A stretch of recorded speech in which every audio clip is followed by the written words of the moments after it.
Getting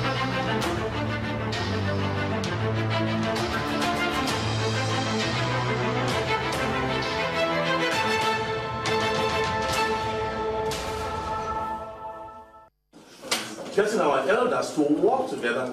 These elder statesmen are not new to the challenges of keeping Nigeria together. They've all experienced the critical phases of Nigeria's development, including the 1967 to 1970 Civil War, which claimed about 1 million lives. And despite the recent tension from some ethnic groups threatening the unity of Nigeria, these elders say the country must remain united and every citizen must feel free to live anywhere within the geographical framework of Nigeria. Staying together, working together, building this nation together is the only viable way to go. This time around, these elders believe that the call for restructuring of Nigeria by General Ibrahim Babangida and former Vice President of Nigeria, Atiku Abubakar, both men from the north, is an assurance that the same issue which elders from the South-South, Southwest and Southeast also support should now be deliberated upon and a final decision taken. I want to publicly thank my younger brothers. First, Atiku Abubakar, former Vice President of this country, and Babangida, former President, military President of this country, for lending their voice and their great stature in Nigerian affairs to the demand of the Nigerian people for a restructured country. After the meeting, others also speak on the indivisibility of Nigeria. For Nigeria to become the rallying point and big brother for all black people. But it's our duty to continue to educate those who don't understand it, to understand that we are one. And anyone beginning to suggest that we should go back to 1966 must be totally out of their minds. In the last 2 years, youth of different origins have been agitating for a country where justice and equal rights prevail with all citizens, irrespective of region, having the opportunity to rise to any level in the practice of their chosen profession without ethnic barriers. And this is exactly what these elder statesmen hope to achieve from meetings such as this. All right, now we're moving on to politics, and 2017 might not have been an election year. However, intra-party politics hogged the headlines. There was so much politics and discussion of where the president was. How well was he? How's he doing? Where did he go for treatment, if he went for treatment? And then he returned. So let's look at what happened when the president came back.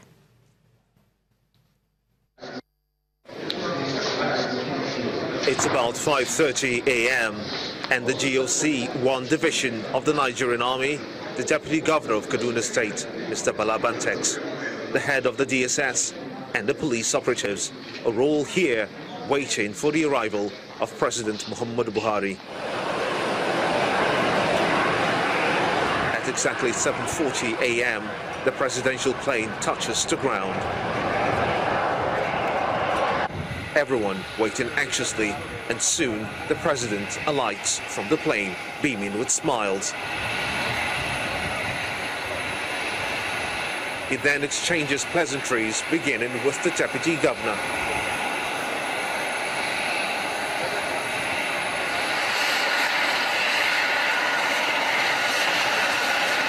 And then straight he goes into a waiting chopper, taking him to the presidential villa in Abuja.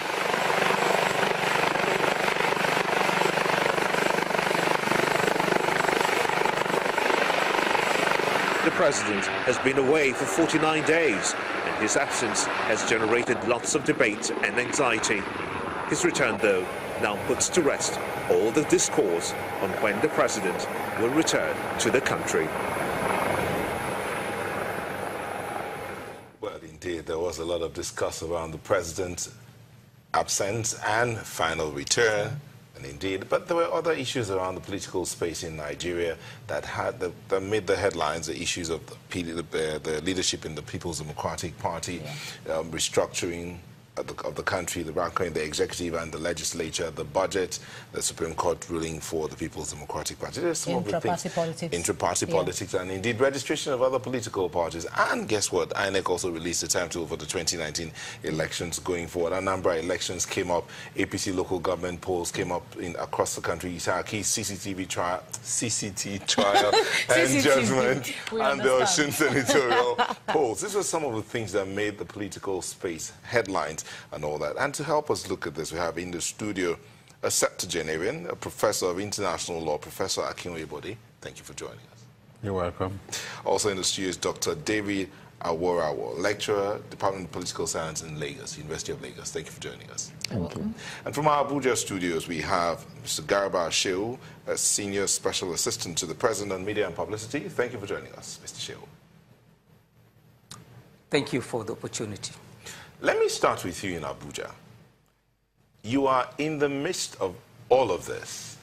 What would you say it has been like in 2017, the political space?